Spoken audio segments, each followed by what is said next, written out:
Hello and good evening. Welcome to CoffeeCon 2020 with My Child First.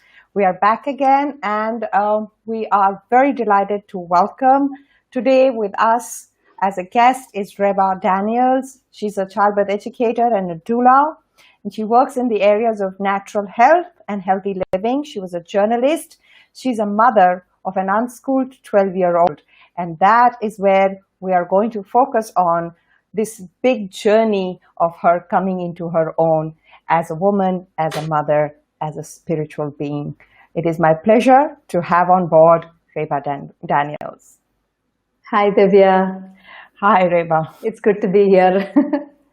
So, so we've been having some really exciting, funny, interesting conversations, and I am particularly excited about today's the brief time that I spent with you in Goa last November, where I felt so much joy to meet somebody so embodied. It is, I think, to meet somebody, a woman who's embodied is like a healing ripple effect in the world. So welcome. And while I'm saying that, I'm going to invite you to start with the story of where you're coming from and where you are arriving, and who knows what lies ahead. But it's exciting. Okay, so you mean about the birth itself, right? Which is not really the birth, but more of the birth of Reba Daniels. I also met you at the HRIC conference, which was 3 years ago. And when I look at you here, when I looked at you in November, and when I remember you from there, I could see the difference, even in that. Yeah. And you know what I mean. So a lot of people are interested in the birth of your child, but I'm interested in the birth of the woman that I'm looking at. I love that question, Divya, because really that's the core that I'm trying to really get to with my work also. I think as a birth worker, birth worker is a title. As a woman, I think my journey has been, how can I just live my life on my terms, with this, what I bring to the planet, to the people who, this is really what everybody is actually trying to do deep inside. And I think the journey of arriving at this version of me was just a sequence of consistently responding to what life brought, even when it was difficult. I think the intention to be true to what I am. Because my biggest curiosity was in my late 20s, my biggest search was, I want to actually just see who I am. I want to stand just, can I see? Because I was very aware of all the fakeness that I had. And a lot of our fakeness growing up, especially as teenagers, it's to please somebody. I have to behave this way, otherwise it's not approved. It's not. And you're aware that you're behaving a certain way. You're playing a role. You're towing the line. You're pretending to be something you're not. You're hiding away parts of yourself. You're being subversive. You're aware of all these things. So I was very fortunate that at a certain point of my life, when I decided to get married to my husband, he was from outside the community. And I'm saying fortunate because something that I may not have worked up the courage to do on my own, this incident in my life brought me to a place where I had to leave the community. Yeah. Because I grew up in a very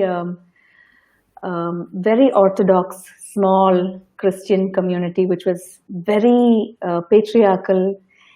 Sometimes we joke about it, saying it was the worst of patriarchy and culture combined. We were from Kerala, but we were following this very white man's patriarchal kind of following. And it's not that it was a bad community. They were all doing it to the best of their intentions. But for me, I remember the first time I had a conflict in my heart was when I was 5 years old. And when you ask this question, it's very difficult for me. Where did it come from? I think the seeds were always there. And I think the seeds are always there in all of us. I was lucky that maybe God gave me the opportunity to start breaking out. And maybe I was lucky at that moment of time, even when things seemed foolhardy, if it had the glimmer of truth in it, I would just push myself into it. I felt like I had no option, which is the journey that brought me to deciding for the birth also. Yeah. It is the same thing. this is the truth. How can I turn my back on it? Yeah. It's pulling me there. I have to go there. Because once you, and this is the challenge in life, it's also one of the drawbacks if you see it from one angle. Once you begin to see the truth, no, you can't unsee it. You can't go back and Yeah. pretend like it wasn't there. But do you want to? We have a Sometimes saying you're that says tempted. that Sometimes you're really yeah, no. We have a saying that says that unless you've not had Amrit, which is nectar, even water is Amrit.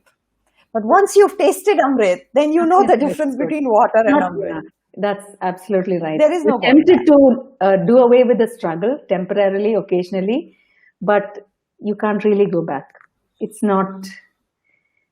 I mean, it's like you finally know how to breathe in your own lungs. It's a Then one somebody way wants to put forward. like iron lungs into you. Like it's not, Yeah. that breath is not as satisfying.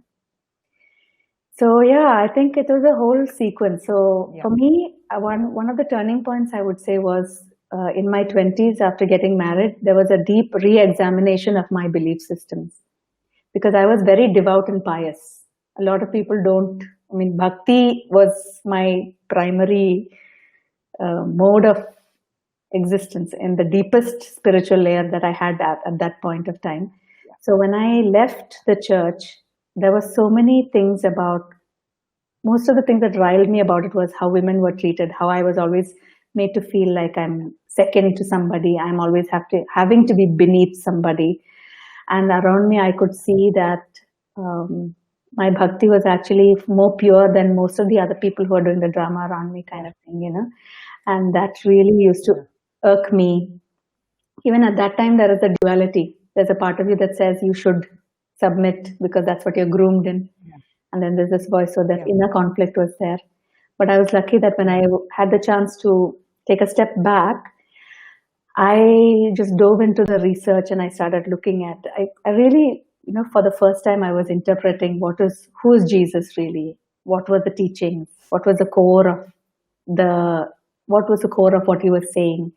Without the filter of patriarchy having to interpret them for me, it took me about 4 years, I would say, to really, so many very cherished pillars were broken down and you feel lost because then you feel so like, then where do I have refuge and how do I figure something out? And then with that information itself, there is a grace. When the search is true and the path is rough, there is always grace that helps you breathe, you know. Yeah. And it was there. It was always there, especially at the moments when I felt like tearing my hair out and not knowing what to do. Because one of the things that was very clear to me at the time, to me and my husband, we had both experienced difficulties in that childhood thing, and somewhere we were able to see it at that time. So I got married in 2002, and we decided like we're just not going to have kids. You know, there was an understanding in both of us that we were not emotionally able to. And for some strange reason, we had that understanding that having a child is more than just making a child. And it doesn't have to be that way for everybody. Which is, you're saying that we were mature enough to know that we were not ready for a child. Yes. Most people don't have that maturity. Forget Yes. knowing whether they're ready Yes. for a child or not. Yeah. But even though that understanding of yourself was even there, and the reality, the acceptance of the reality of it. Yeah, I beautiful. think my only thing was, because I really love my mother, but I hated her growing up. I had a very difficult relationship with my mother. Now I understand it much more. And also I had the opportunity to really reconcile before she passed away. But at that point of time, I was very aware that I had a lot of my mother's traits in me. In my mid-20s, I could see that. I think when the heart is always willing to be true, the ability, even when you don't accept it, the truth stares you in the face in many, many small little ways, you know. So maybe that's what it is. I mean, now I have the words to say it. At that time, I didn't have the words. There was just that thing where there's a feeling that, no, if I have a child, I'll get crazy and I will just be angry and I will treat her like my mom treated me. I have the same qualities. I was aware of that. And at the same time, I was busy trying to find also that thing where if I have a child, right, I have to be able to stand up straight and have my own belief systems That's the reference for them. That we were both aware of it. So my husband is 8 years older than me. Yes. So he had already lived a lot of his life, and he was very clear about that. And I don't see you, Divya, but I'm just going to keep going. Yeah, okay. I think you'll be back. Reba, I think Divya just dropped out, but you can continue. She'll just join in. Okay, so I'm going to continue. So during that time, I think those 6 years were a very crucial time where I got to re-examine. And I was thinking of this sentence this morning when I was making breakfast. I was thinking of, this conversation will be happening this evening. And there's this phrase that just popped into my head. This is a phrase that one of my very, very well-meaning relatives told me when, there's a usual thing about you're married 6 years and you don't have kids. People will they will very benevolently, they will tell you, don't worry about anything. And I would be like, I am not worrying. Like, what are they talking about? And then they would be like, nowadays there's a lot of science and technology. And I would still be clueless. Like, what are they talking about, right? And it would take me about 5 minutes into the conversation to understand that they were talking about me being infertile because we had chosen not to have a child till 6 years into the marriage, right? And then once I told one of the people who were telling me this, I told this auntie that, no, auntie, it's not because I can't. It's because we decided not to. And she was shocked. She was just appalled. She said, why? And I said, because I don't think we're ready to be parents and I think it's a big responsibility. And then she told me this sentence, which I remembered this morning. She said, that's all okay. Just have a child. They'll grow up on their own or by themselves. Like you don't have to.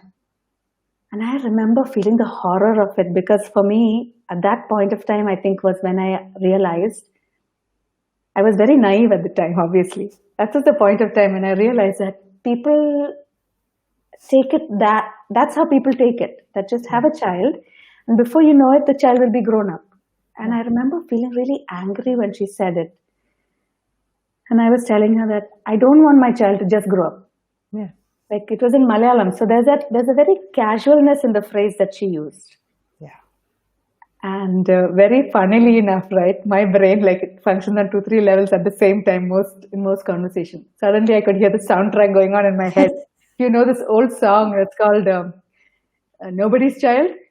Nobody loves me, I'm nobody's child. And I'm thinking the song and I don't want my child to grow up like that, you know. Yeah. Yeah. And there was this understanding of it. That was how it went. But very freakishly, we went through a time when my husband was away. He was working for Marvel in LA, and we were away for the first time in all those years of marriage. We were away for there was 6 years. 6-month gap when he was away and I was here on my own. And that time was very, very edifying to me as a person. It was the first time that I was living on my own because I basically got married and then I moved into my husband's house, right? And my parents were living in the same city, but I chose not to go and live with them, which was kind of very surprising to everybody. But I was not willing to give up who I was by that time. Now I realize that. And at the end of those 6 months, when he came back, we were like just casually talking about something and both of us felt, well, it wouldn't be bad to have a child now. Yeah. And, you know, all of these conversations about conscious conception and all those phrases and all, I didn't know it at the time. But I used to joke to him, okay, if it's a girl, then she's got to be like this and she's got to have these qualities of your mother through your genes. But she has to have these things of me. Everything else can be from your mom. Right? We used to just joke about it. And then we came to a point where we decided, okay, we can have a child. And we didn't really try, but 2 months later, I was pregnant. And when the child arrived, she was tailor-made to whatever I had said before, which was I was not freaked out because I knew that there was something in it, but I didn't know these terms at the time, you know. There's a conscious conception. There was an awareness throughout the process, though. Yeah. That came, I think, because I had an opportunity to break down the that surrounded my upbringing and my belief system, and I had to completely, from A to Z, I had to open up the spaces of, okay, what do I believe in? I'm going to look at the data. I'm going to look at the history. What am I going to believe in? And of course, there were so many amazing teachers on the way, just when you feel like. Yes. One of the books that changed my life was Autobiography of a Yogi. Yeah. I remember reading that book and thinking, I finally know who Jesus was. Yeah. You know, so many teachers along the way, which brought me. And then that brought me to, you know, when you break down gods or you break down belief systems, you start with one, but it goes on, it trickles down to everything else. Yeah. So the next one for me was healthcare. Yeah. And I started investigating meditation and health and how does that affect my body, and experimenting on myself and detoxing and figuring it out and researching. And then that's what brought me to the birth. Yeah. So the birth that happened was actually many years in the making. When I look back there, I understand that it was a culmination of many things. But at the time, I was just going with the flow with an open heart and with genuine intentions. Yeah. Yeah. So it's almost like we come pure in spirit, then we have all these layers, and then whenever we begin to choose, we can start to take them off. The breaking down of the gods, just pulling back the layers and filters others have given to us to make sense of our lives. And then you say, oh, well, you know what? It was right there in the beginning. Yes, it always is. It always is there at the start. Yeah. So, you know, the story that you told me of how that conscious conception without the label on it. I was doing project management, and one day I woke up and I felt this need to have a baby. There's no other way to describe it. It was a body sensation of sucking in. And when I told my boss, I want to resign because I want to have a baby. And he said, you're pregnant? I said, no. So he says, well, then, you know, you're not even pregnant. And then I laughed and said, if you make me work from 9 a.m. to 9 p.m., how am I going to get pregnant? But see, there's a clarity of I need to stop this in order for this to unfold. Yes. So it's interesting because when I was studying later in University of Minnesota, I was doing a course with them, and there were these Giselle's phase development for babies. And they talk about equilibrium and disequilibrium. That we don't grow one on top of the other, layering up, but we kind of expand and then break down, and then out of that we grow with a deeper understanding. And it seems like life, I mean, it says up till 19 years of age, but I'm sure that we're not growing like one brick on top of the other. We're literally dismantling ourselves and bringing up. And I did it again at 50 when I stopped doing active birth work. I actually dismantled everything I knew about myself to become this person who I am today. Yeah. And then and I think it's a really, really healthy process because, that's how it's designed to be. Yeah, that's how it's designed to be. That's the original blueprint. Yeah. And that's how it is. And also that multidimensionality of us is not always, because I am now we're comfortable using body, mind, and spirit or soul, but there's more dimensions, more than that. Yeah. And we are all constantly intertwining and flowing into each other all the time. Yeah. And when we limit ourselves to only a few of those compartments, it's like we're a house with 1 million rooms, and only 3 of them are used, and 3 of them are considered valid. Yeah. Only 3 of them have the windows open up to them, and those 3 are the ones with the least amount of magic in them, right? Yeah, so, I like your analogy because I'm an engineer. The house analogy really suits me. But I'm going to take a step further and say maybe we're not a house with 1 million rooms. We are a room with 1 million uses, and we just don't know how to use all of them yet. Possibly, yeah, quite possibly. There's no fragmentation between this room and that room.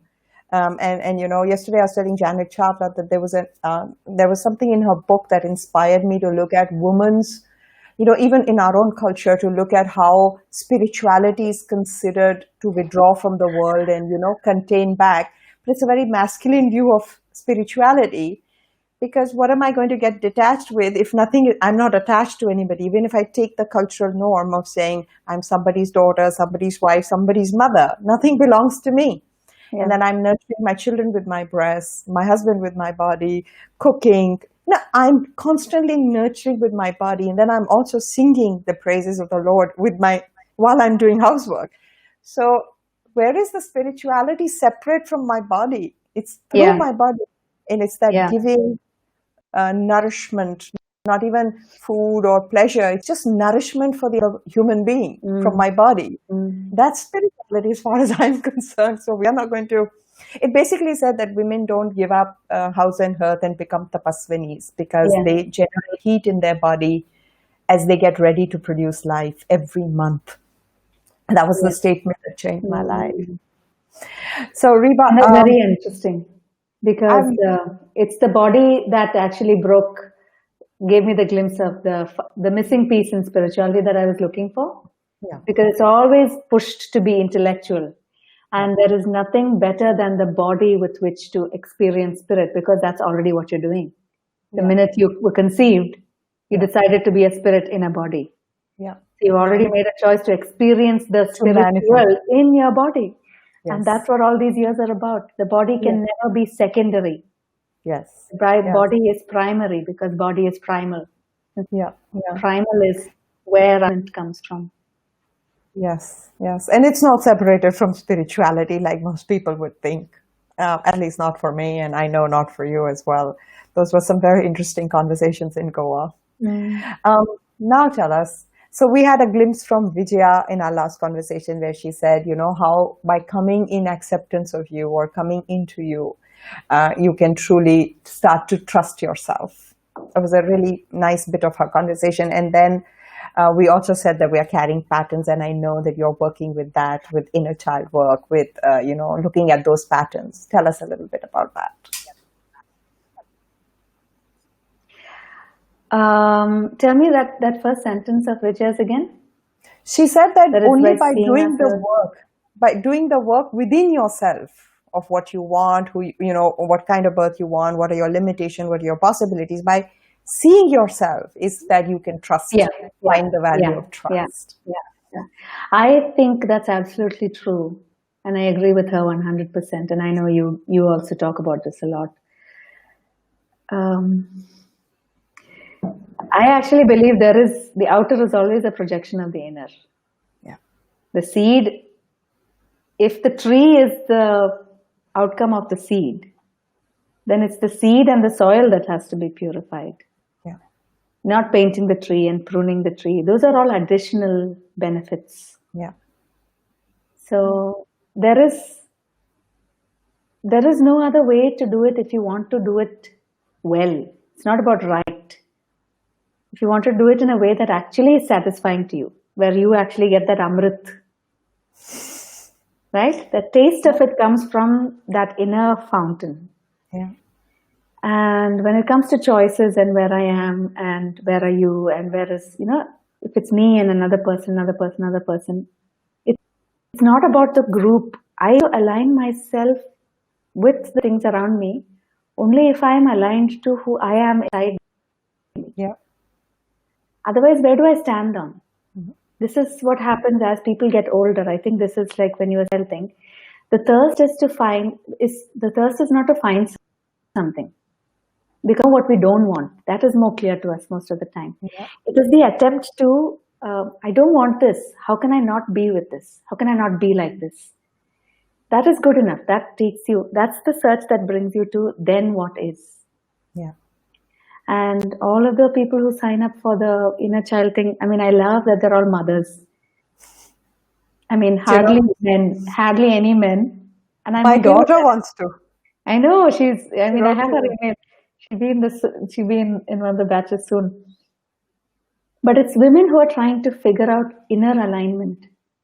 And for most of them, the pain of it is getting sharper when they've just had a child. And then the child is 1 year and 2 years. And I think we're living in a beautiful time. 10 years ago, women were still going through the same thing. Yeah, They did not have the awareness or the framework outside them, maybe. yeah, It's a combination of all of these things. yeah, It's about how energy is changing. It's about how consciousness is evolving. All of those factors come to play in that, right? So the search for that truth within me It seems very elevated and all that, but it's really as simple as me getting out of a rickshaw. The rickshaw driver is a mean guy. He's fleeced me out of money. And the clearer I am within myself, I find myself dealing with it in much better ways. It's about daily living. Inner clarity is about daily living.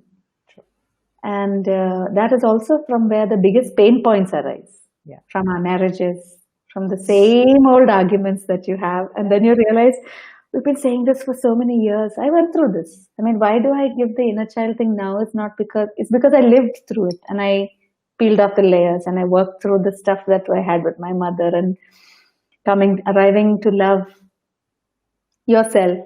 I mean, it's taken me years to acknowledge that I absolutely love myself as I am right now. I wake up and I'm almost in love with myself. Some days, There are a not lot of every day. messages that say that too. There are a lot of people who say that they're in love with you too. There are quite a few of them. Right. We're going to put them And I up. think that's the blueprint. Yeah. Each of us, we are designed, whatever the past was, whatever was the toxic sludge, whatever was the good gossamer wing, everything is still a layer. Whether it was good or bad, there's layers. And it will be worth our while to see ourselves without the layers and then choose to occupy the layers as we want. Yeah. Use them whenever it's convenient, because again, we are not going to go ahead and sit on top of a mountain. We are still going to exist out in the world. But to engage with a layer with awareness, without being a victim of the layer, is a very different place to be. And it was really my body that was the biggest learning. Again, my biggest teacher was my body. Do you want to tell us something about that? I heard a glimpse of it when we chatted, but do you want to share that? The birth? Yeah, the birth was where it started. Yeah. And then also when you met, when you did the Donna? active mama, Donna, Yes, when you yes, did the active mama. True. So both. So in my birth, what I really loved about, I mean, the congruence and the alignment that I have with Donna is that I think the reason that we did the home births, and she's had 9, and she's had all kinds of different experiences, and she's just so amazing. But the core of our decision, and I've only had 1, but the core of our decision was exactly the same. And this was when she said that sentence, I was like, oh my God, because it was so rare to hear a woman articulating that. And it was that, it basically comes down to, I feel this is right for me and I have the right to make my own choices. You don't tell me what to do with my body. Yeah. And I had a very good OB. My OBGYN was an absolutely wonderful, I mean, she knew where I was at. Her husband was my first meditation teacher. So although she wasn't really into the meditation, she knew, and she was a very good OB. She was one of the old-fashioned ones. She actually used to listen to the baby, not with only the stethoscope, but that funnel. And this was in 2007, right? And even then she was practicing how she was taught. So she did not push any of her agendas on me. There were no agendas. She was willing to hear me. I was never rushed. I was very lucky that I had a very good gynecologist. She was lovely. But even then, when I thought of the system and the hospital and going there and the smells, I mean, even that pregnancy itself, the decision was never made when I got pregnant. It was week after week after week of getting new information, aligning to that, figuring out that makes sense, this makes sense. So I always say, I mean, that of course the journey was not just my journey. It was literally like Eva wanted this. Yeah. And it's like this child is bringing it. What can you do? You have to listen, take it in, and now you have to decide. Yes, you are taking the responsibility, but the bottom line was I wanted to do it as the truth was, there was this clarion call of truth in certain things, and I could not do it that way. And then the additional thing that helped was, of course, my husband being completely supportive. Yeah. And willing to stand there with me. Yeah. And the outcome was, it's only very recently that I've been able to formulate it better and better into words. Mhm. To be very honest, in 2008, after I had that birth, I was almost, there was this mixture of guilt and reticence to talk about it because I could sense that wave of disapproval. I did not feel safe saying it. I would say it softly, and people would call me and talk to me about my bravery and my courage and all that. Yeah. For me, it was just like, this is what I wanted to do. I don't want anybody else to get into this thing. And I was even afraid of, I would say it defensively. Yeah. I would narrate it very defensively. And of course, there were all those years that I went through, all of the anger and the activism of how birth should be and how women are deprived, and That was caused me a lot of trauma and 2017. grief. Yeah, That was 2017 HIRC. That was the Reba I met there. yeah. That really went from 2008 to about 2013, 14. And I'm sure there were remnants of that in 2017. It wasn't By then that it shifted to choice. anger, but it was a very strong voice of this is how it should be, and this is the obstacle to this, and now The thing it's a with more mellow. HRIC, the thing with HRIC is that it was the first place in my life where there were other women talking my language. Yeah. I was very isolated till then, and I was more on my own because my daughter was still young. I was unschooling. I wanted to do it on my terms. So, and there was no social media and all. I mean, it wasn't like this right that time. So I was still so isolated, and for me, it was like, oh my God, it was like going back and charging in the mothership or something. HRIC was all these women. They were talking about the stuff that I was saying, and all of those years, I always felt like the loony who was saying. And they got it. Yeah. So there were no explanations, Yeah. just to There's share. no judgment. There was the respect of owning your choice, which I never really felt that in the larger society. I mean, it came in the newspapers and the magazines and all of that stuff, but that was because it was what do you call it? It was entertainment, or it was something out of the ordinary. It was Novelty. It was a novelty, exactly. That was the reason it was there. Yeah. But there were women who got it. Yeah. There's women who have walked up to me in random supermarkets in other cities of Kerala who said, I remember 5 years after, 6 years after, who have said that, I remember you. My mother has kept a copy of that magazine in her, and we have it at home. And I've always found that very intriguing. Even when I felt isolated and alone, every once in a while that reminder would come up that, no, there's resonance. There's older women who are remembering it, and there's younger women who are remembering it. Yeah. Resonance is only about resonance. You don't have to prove it by replicating or anything. It's just... So the birth was, it was a decision made a few days before the birth to have a home birth. Because it was at that time, it was 10 days before the birth that I came across a website called Free Birth by Laura Shanley. Laura is now Facebook, and thank you, Facebook. But at that time, it was a website that I came across. I already wanted to have a lotus birth. It was very important to me. And around that same time, that last month, when I was 8 months plus something, I had a talk with a pediatrician, and the pediatrician lectured me about how gazelles eat their placenta, so human beings also don't need it. And I was like, I'm not even going to engage with this man, with this conversation. So I finally said, I want to do it for religious reasons. So this is another very interesting thing.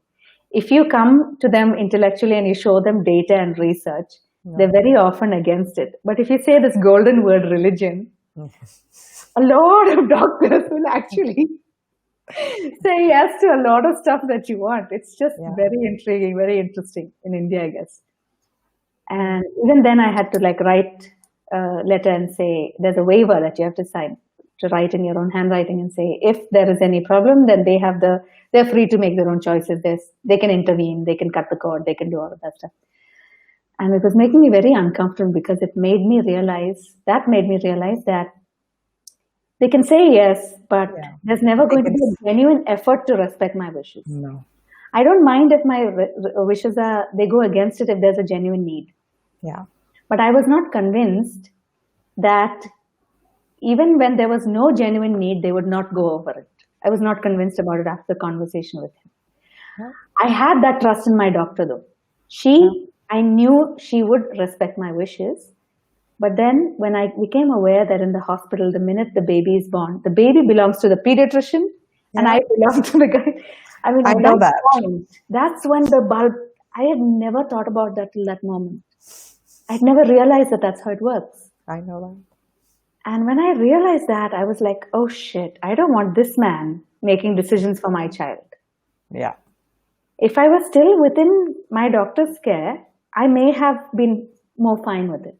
Yeah. But it's these little incidents that actually the light bulb goes on and you try to find another solution. And that those are all the things that led me to actually deciding to have a home birth. Mm-hmm. And that decision was mainly at that time, I tried to find a midwife. Vaguely, I had read that there was a midwife called Corinna in Goa, but that was it. And I did not know. I kind of also contemplate that just get to Goa, ask around in bus stations. And if I'm meant to find her, I'll find her. I had that. But my family was also going through a lot of upheaval at the time. Mm-hmm. My dad was, he was a kidney patient. He was sick again. My mom was taking care of him in the hospital. I was traveling back and forth between Trivandrum and Ernakulam, supporting them, helping them. So it was really not a time when I felt like I could go to Goa. And basically at that point, one day was just leading to another. And then finally I came across this website and I read these stories. Most of them, all of them were second-time moms who had decided to have a free birth, which is, have the baby on their own. And I wrote to Laura Shanley. It was the first time that I came across a website and I'm just writing to the person. The next day she wrote back. I had an email in my inbox. And even the timing of things, I used to take all these things as signs. Even now I do. There's always these signs around you that hint to you, yes, keep going, no, be cautious, pause for a minute. All these things that are signs. But the way it just flowed, right? It was just one thing leading to the next, leading to the next. This morning that morning I was reading her thing. I proposed the idea to my husband. He was we were not matter of, we didn't take it lightly. We saw it for its own gravity. We did our own work, but it was something that really made sense. So we took the decision. Mm-hmm. And now when I talk about it, that whole experience was about, my only question was, how will I know when to push? Everything else I was okay with. Because I was very into my meditation, into the yoga. I was very fit. All of the things that I knew then, I had done it all very conscientiously throughout my pregnancy. I had such a deep awareness of my body. I mean, if one nerve was twitching differently, I could just breathe into it and identify exactly where it was twitching. It was very delicious to be in that level of awareness. Yeah. And I sometimes miss that. Maybe will I ever have that again? I have a very deep, but when you have another life inside you, it's another thing, you're the fine-tuned incredible. We call it potency. Yeah. You're potent at that time. Yeah. We call it potency. Yeah. The life force is enriched to its full potential. Yeah. And so it was really that. It was that led us. So I was not perturbed by, okay, how will it go? Will it go wrong? I had absolutely no plan B. I just knew. There was a knowingness that this is it. This is how it should be. Because I had arrived at it. It was not a pre-planned thing that I was focusing on, obsessing on. But it's also not here. It was all here. It was the outcome of a journey. And I had arrived at it. So it felt more real to me. Yeah. The only thing I was like, because that thing was that you see it in the movies, right? How will I know when to push? How will I know when to push? That was the only question that I had, right? And the moment that my body started pushing, I mean, later when I thought back about it, I was just like, what a silly question that was, to think that I thought that question so many times when I never did have to push. I mean, there was something was pushing. Yeah, it was through my body, so my body was pushing, but it was not me. Yeah. I didn't need to know and plan. and structure. And So that time you had only one room with many functions, and you were putting it to all full use. opening out to each other, all the other spaces always. Beautiful. Beautiful. Yeah. And now I have the words for it. It was literally, I was out of body. Yeah. And I know that I wasn't afraid that I was going to die, but it was like you were touching life and death. Yeah. So it was a near death, out of body Yeah. experience Yeah. in my body. Yeah. That's the weird part. Yeah. Yeah. Yeah. Yeah. Because Yeah. even now I remember so clearly which part of the room my consciousness was in. And it was up near the ceiling. And while I'm aware of that, I'm also aware of this. Yeah. And I'm aware of this, and I can feel my body being confused and my consciousness being absolutely okay. Yeah. Yeah. Wow. And my body just doing its happen. There would be a part of it. I would have to leave there and really be inside my body.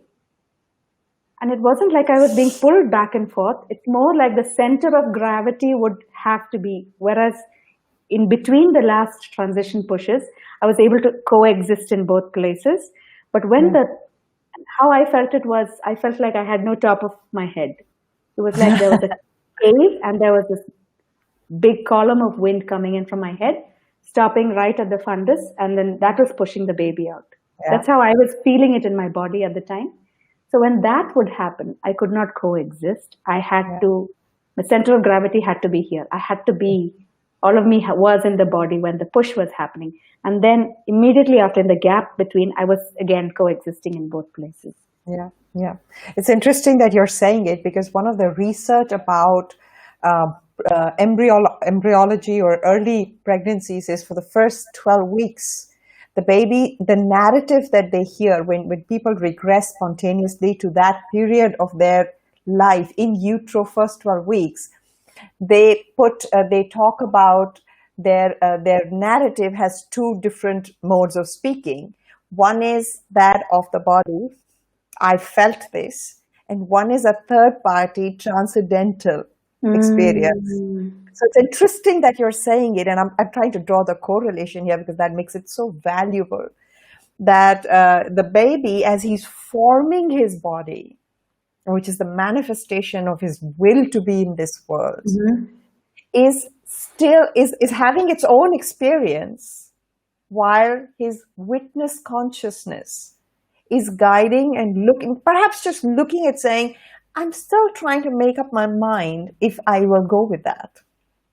And then only in the 4th month do they merge. And it's interesting because I've read in the Ayurveda scriptures, they say that in the 4th month, the chetana, the awareness arises. And we were having a talk at the Ayurveda Medical College, and I was speaking to them, and I said, what does the shlok say? And it says that in the 4th month, the consciousness arises. And I said, does it say that it's only when the consciousness comes, or it's when the consciousness says, I'm ready to be one with this form, and therefore arises through the body, and there was a separation. And that happens in near-death experiences. That has the potency of that life force can actually have you have two different experiences parallelly, simultaneously. I'm so, and not this or the other, but it's both. And our now mind what if it merges, but they all exist? And even as adults, they're all existing, because when we're doing spiritual practice, yes, it's about being the witness. Yes. And you know that there's a part of you that way. So of Yes. course you're merged, but there is all of you. Yeah. The components are there to be aware of. That's Yeah. really interesting when you say it that way. Yeah. And we can take this even deeper. So, when I teach my doula course and we're talking about this awareness, because it's important for doulas to know the sentient nature of the baby coming, because this can't be only about do this, or right and wrong. It's also about experiences of this person, the mother. It's not an ideal woman. She's a woman coming from somewhere. Some of you have a chance to have a conscious pathway, and some of us are kind of pushed into it and then go back to the consciousness.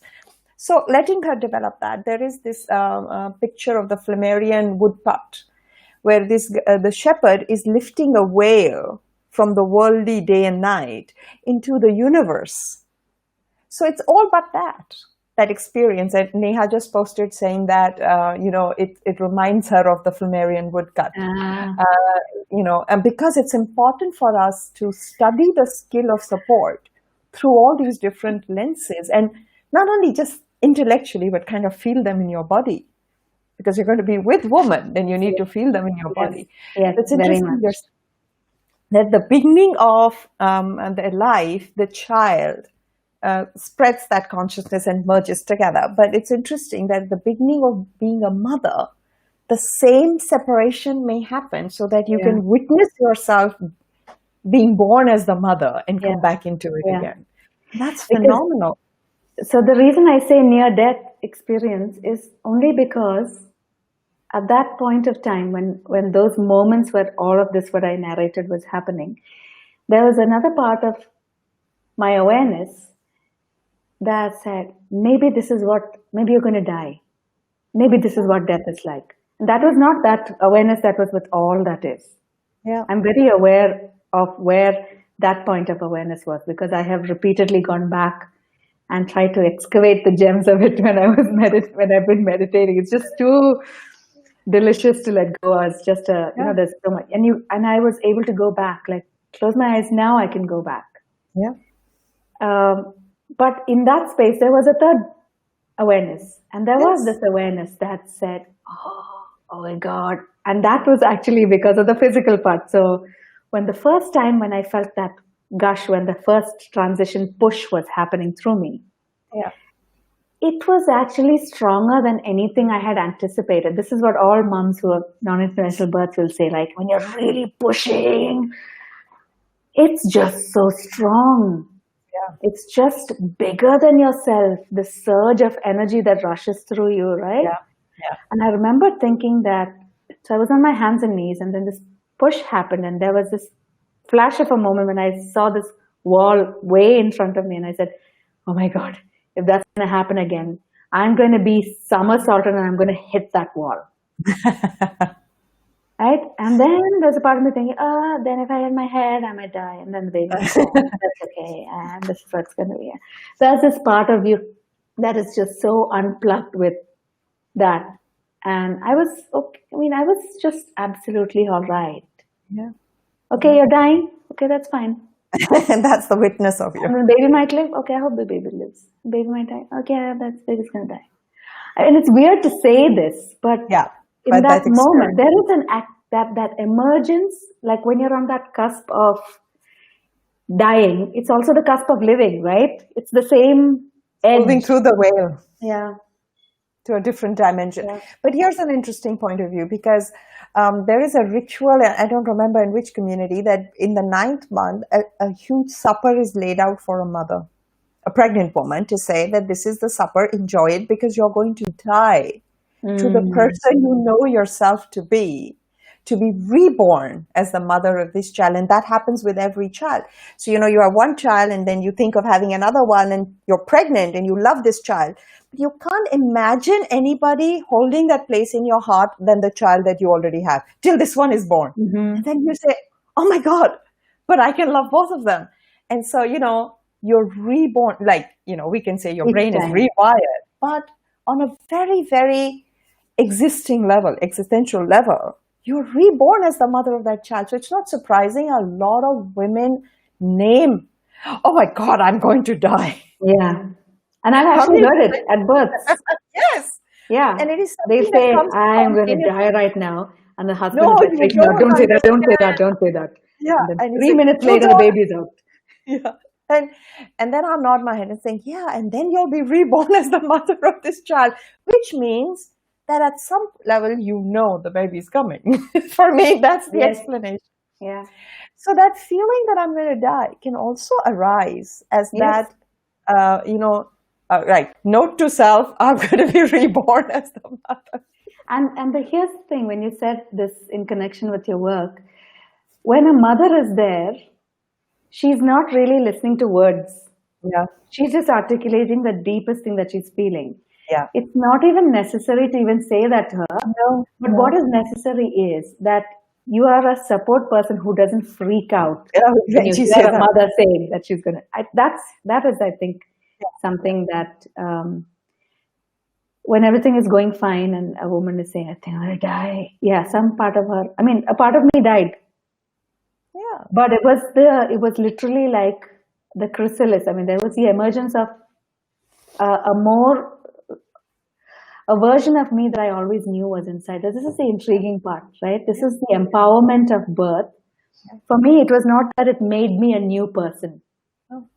It It's was like the it took off that fun. skin and revealed inside, like as a 3-year-old, I may have, there are places inside me that I've always known that this is how I want to be. I like this. I like Yeah. this.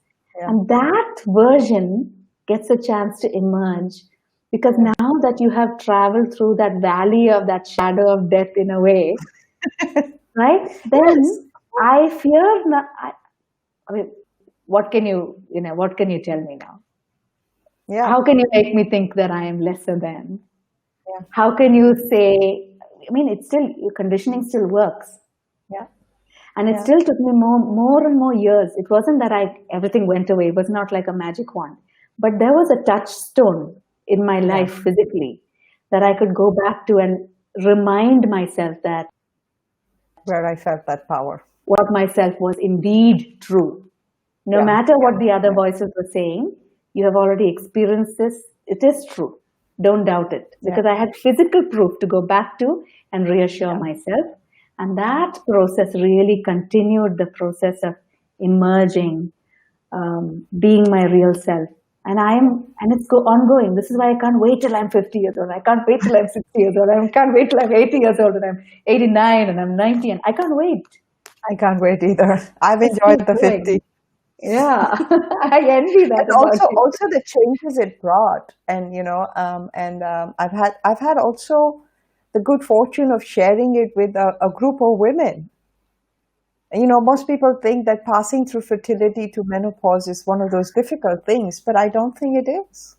It's just a very organic movement. It's not even there's really no point.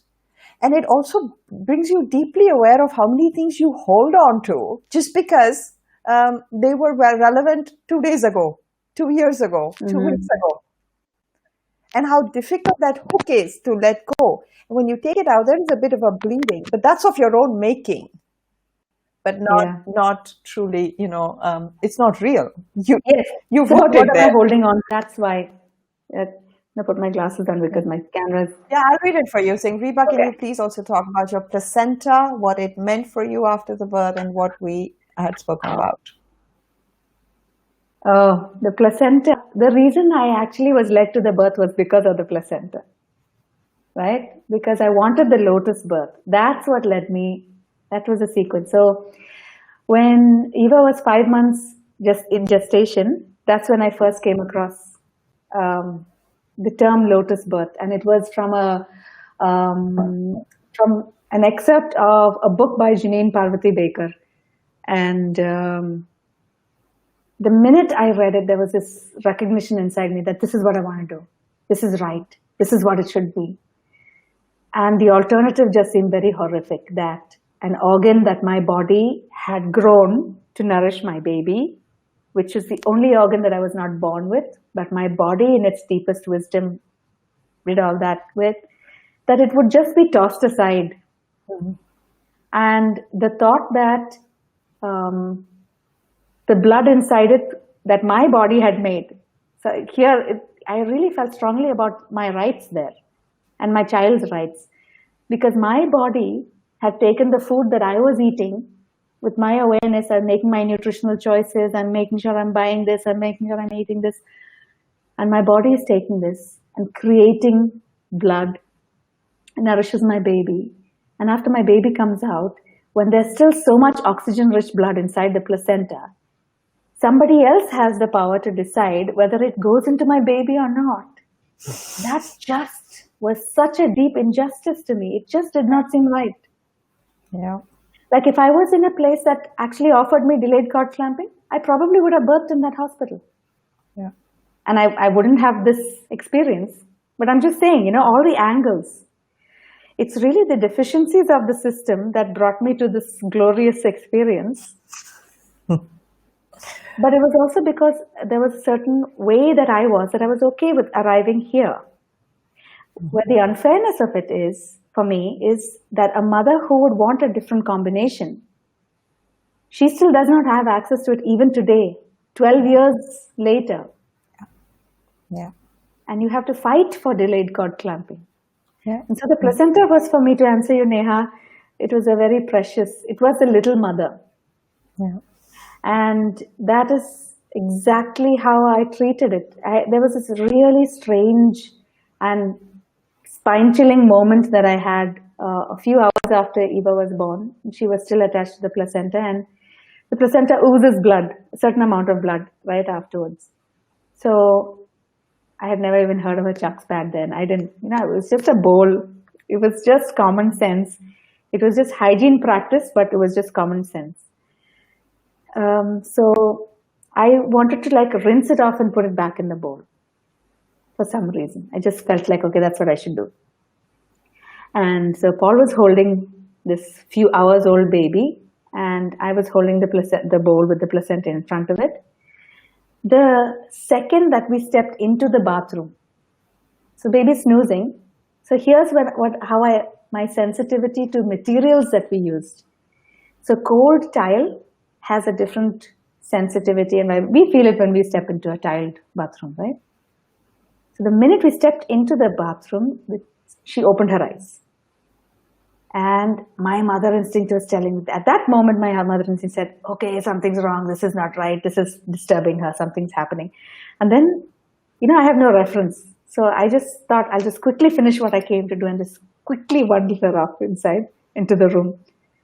And I opened the pipe and I began to rinse it out. And this few hours old child, she had this thing where she's alert, and this beady eyes just looking for danger. It's like an animal who's suddenly alert to, okay, there's something going off over here. And in that moment, I just felt like I was invading her sense of safety so much that I just put this all back. I held her on the bowl. I came back to the bed and I just kept apologizing. But I can't deny that that's what I encountered. That's what I felt at that moment of time, which goes on to, it really showed me how keenly aware a newborn is. Yeah. And to treat that newborn like they don't understand anything, and to treat them with carelessness and to separate them from a sense of safety. It's the biggest injustice in the world. I agree with that. That's where we're at as well.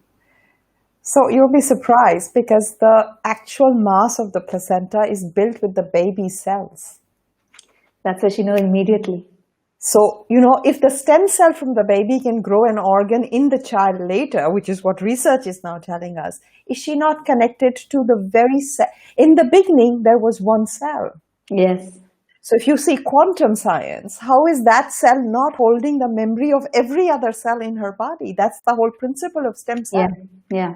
It's a hologram. And so why is this other. surprising? Why is this surprising? Because this is Lifeline. Yes. And it's interesting because yesterday when we were talking to Janet, she said that none of the dyes actually cut the cord till the placenta is delivered. Mm-hmm. And they use both heat and cold to revive a baby via placenta. So they heat the placenta or cool it to revive the baby. So they are already seeing the connection between the placenta and the baby, even minutes after the birth and all, because before the placenta comes out, there's a time and it's probably stopped pulsating, but they're still using it to revive the baby. This is no different than their experience. Yes. What you're talking. Because cells are alive still then. Yeah. So I know how. Yeah. And for me, I have a very clear sense of when that placenta actually stopped working. Yeah. And that's, I have no research. I'm only narrating my experience. So is her research is anecdotal as well. Yeah. So for me, this child was not crying no discomfort, no trauma, making sounds, feeding, all of that was there till almost 4 days. Mhm. When 4 days was completed, by then the placental, the cord is just so, it's like a wire, it's just so dry, still attached. And out of the blue, there was this thing where she started crying. And now I know that that is the moment where she's separating from that connection that she had with it. That's what I believe. And this is also based on reading a lot of the blogs of other lotus birth mothers and all that stuff. And this is really in the area where we don't really know, No, we don't. because that baby can't talk to us. But do we really need to So, know? no, I'm just, I'm Do we picking really up need what to both sides know? are. Then No, I'm do we comfortable know? with this, Yeah, but, right? but in a sense, we do know. Yeah. So We this is just my, cannot explain. We yes, do know. yeah. I mean, we can't validate for the tenets that are laid out for us. That's all it is. But it's We not measurable, know, we quantifiable. understand. Yes, Yeah, yes. It's not to say that in another 200 years it will be measurable. It probably will be. yeah, I don't know. yeah. But the fact is that it exists, whether It does. there was that moment, which is also when, in the next half an hour or so, that's when the separation from from her navel happened. And So in a way, she was interestingly, so we preparing have a for it. placenta sitting in the room. There is no foul odor. There is no ants. There are no insects coming to it. But we still kept it to the side because I wasn't ready to just take it, and I didn't really anticipate what would I do with this afterwards. After the separation, it started to smell different, Yeah, even though the cord was dry yeah, for almost 2 days before the separation actually happened. yeah, So there was really a shift in that. That's what I experienced. That's what I observed. yeah. So that's the placenta, and I have a picture of it, and I'm so grateful that, oh my God. I mean, there's so much I don't have birth photos, and it wasn't done. I mean, at that time we were just going with the birth, but I'm grateful that I have a picture of the placenta. Yeah, yeah. Yeah. I actually printed a placenta for a client who prepared for birth from here. Like, I have you to do this, I have the doctor to do this, I have so and so to do this, and then ended up with a C-section. Mm. And then she couldn't make sense of any of it. So I actually printed her placenta and I wrote a letter to her daughter from the doula to say that, just holding on to that connection for a little bit longer till you can integrate what really happened. But I think I think it's something that you can even have long term, because that daughter, that this imprint may become precious to that child when she is pregnant. yeah, 20 years later, 30 years yeah, later. We don't know how integration works, and there's no time limit on it. yeah. Yeah. Then I asked them if I could keep an imprint of that placenta, and I did. And for some time, Janet Chawla used it as a card. The Okay. print on her card. It's there on her website, the print that Okay. I've taken, and I put it up in my office. It was very precious because it was such a difficult birth. And to make sense of it and to hold your ground through something when everybody else seems to be suffering was a big challenge. So it's very precious to me in terms of an experience.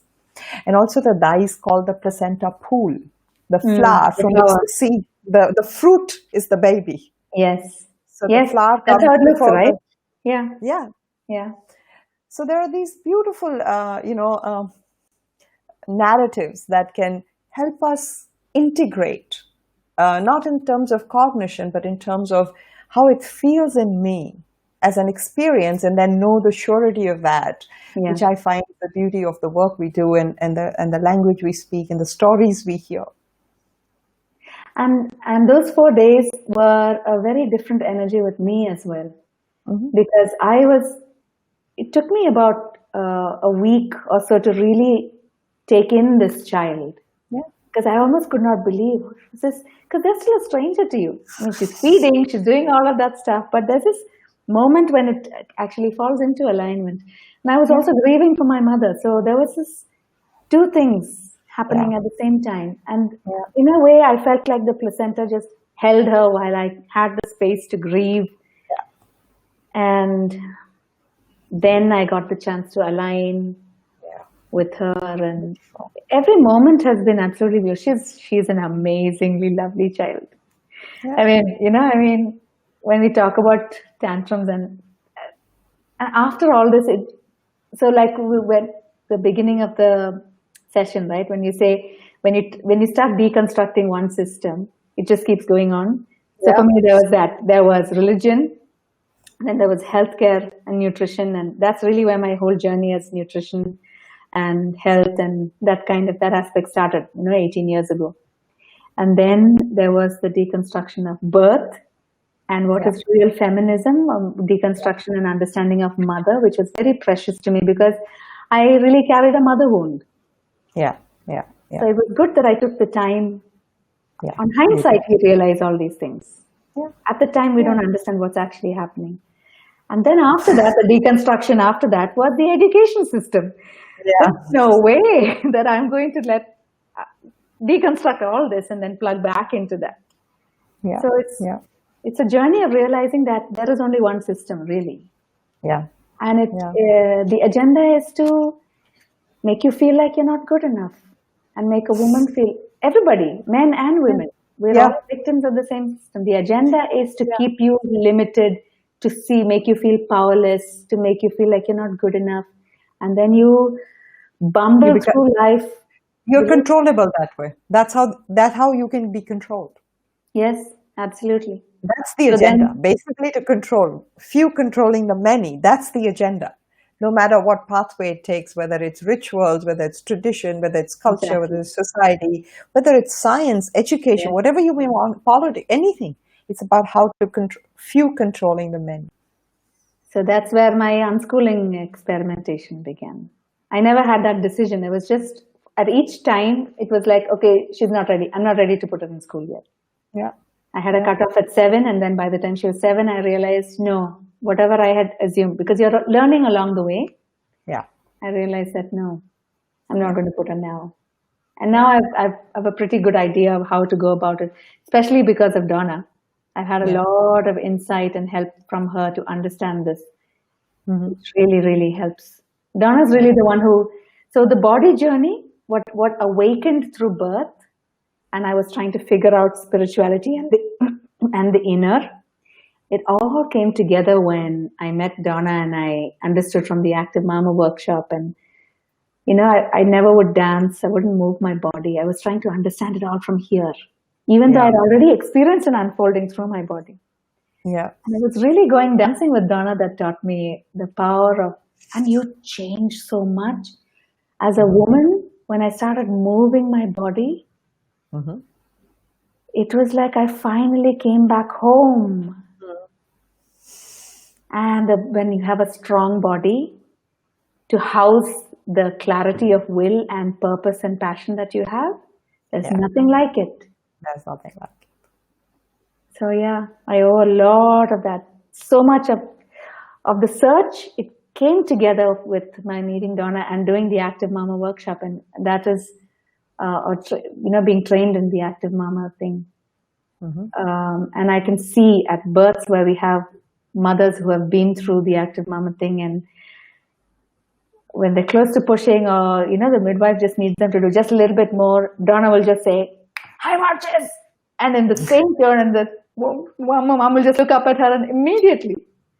And this is the thing about muscle memory. Yeah. You don't have to cajole or talk her into it. She just Yeah. automatically, her knees are going to go up into the high marches. Yeah. Or we Yeah. play those songs that are the favorite, and then they'll be Yeah. dancing and Yeah. Yeah. just Yeah. meet the body where it is. Yeah. That's life. Yeah. Yeah. Everything else that you figure out intellectually is maybe a bonus. It's probably an icing of a flavor that you prefer to have.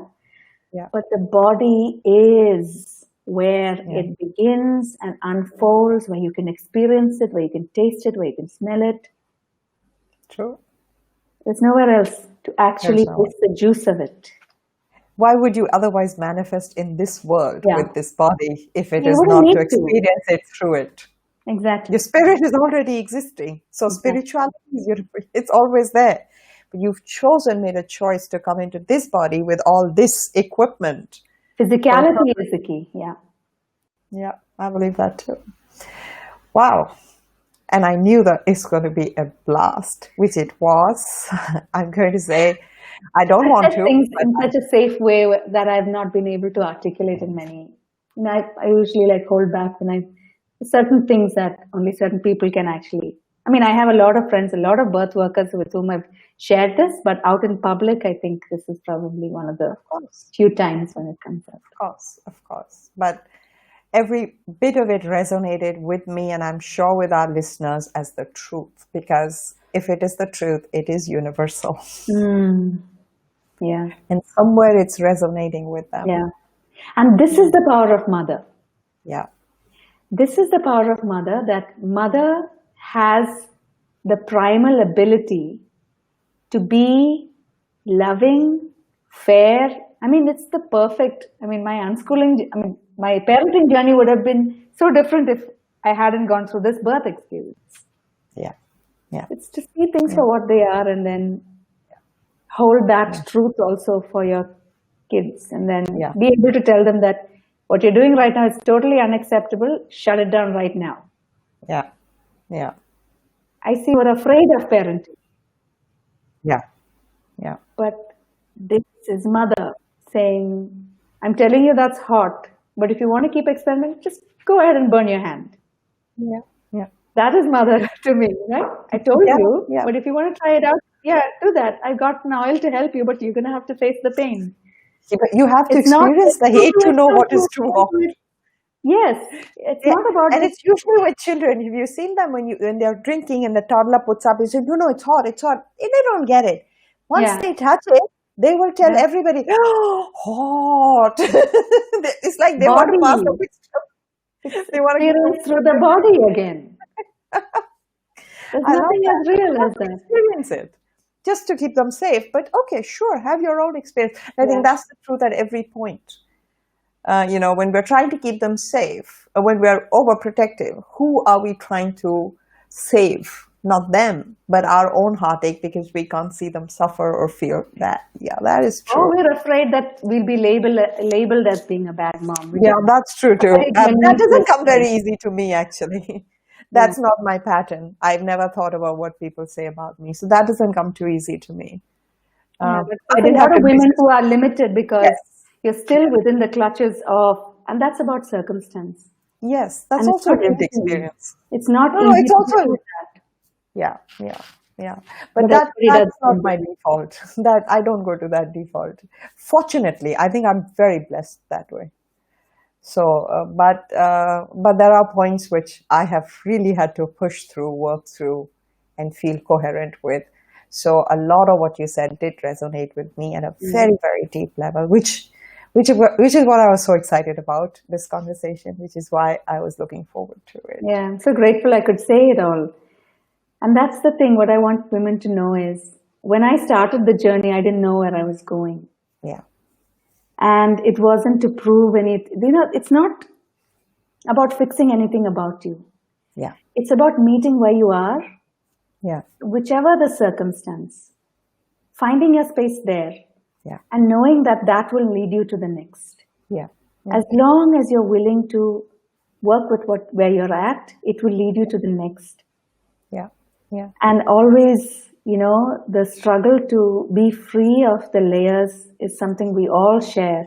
yeah. That we do. Be connected, find your person who will also swear with you, or like Donna says, if nothing else is working, just go have a drink together, Yeah, bitch about something. Lay it off, unburden your heart, and then yeah, one more little yeah, bit light shines through. It's yeah, all a process. yeah. True, Yeah. true. Absolutely There is true. no right way. There is no right way. There is There only is no your right. way. There is It only is your your way way. for you. And your way is the right way for you. Yeah, So true. own it. Absolutely. Absolutely. What a wonderful journey. We're getting lovely messages and great It's so conversation, true. such a profound journey. Thank you for sharing, Reba. Um, just this It's sharing listening. probably will help people look at themselves, drop the judgment a little bit, explore, be curious. That is Yeah, all what the purpose of this conversation was. I do hope Well, so. of course. Yes. Remember resonance. Yes, that's all It it has a is. great quality. It's just resonance. Yeah. And so Do we have all to your answer these babies. questions? How do you usually We do don't have questions. People are just smiling and taking in and listening to you. And I think this that's, one about the unschooling? yeah, which you did answer Yeah, that you I did. You just can take go with the way. So there's, like with everything else, when you're trying to find your own path, take the time to create your own philosophy about it. Read everything and formulate your own philosophy about it. When you're starting, you don't have to know all of it. Yeah. You just need to know where I'm going to start from. And then each step unfolds. That's how my journey has been. I took the decision because, yeah, we talked about that. Yeah. Yeah. Thank you for the question, Anshika. Yeah. That was a really good one, though. Yeah. It is past the hour. I don't think we want to leave, but we're going to have to let you go. Thank you so There are much for this so many time. It questions. was precious. A promise that you're going to join us again for many more conversations. Oh, yeah. If Thank there's you so someone to much. hear, there will always Of be me to course. speak. That's it. Oh, basically, I want to hear, and that's good enough for me. It was such a I pleasure to always be here. Thank you so much for this. thank you so much for being with Feels us. good to have said it. Right, Bye-bye. Reba. Bye See bye you. and good Have a night. good rest. Thank you, everybody. So we are going to continue bringing these conversations to you. This is CoffeeCon 2020 with My Child First, and we have for you more gifts this week. You can go back to these conversations for 30 days on when you register on our e-learning platform, which is elearning.birthbonds.com. And you can have them, you can go back to them anytime you want. They will be up on our social media platforms for a couple of days, and then they will go back into our platform.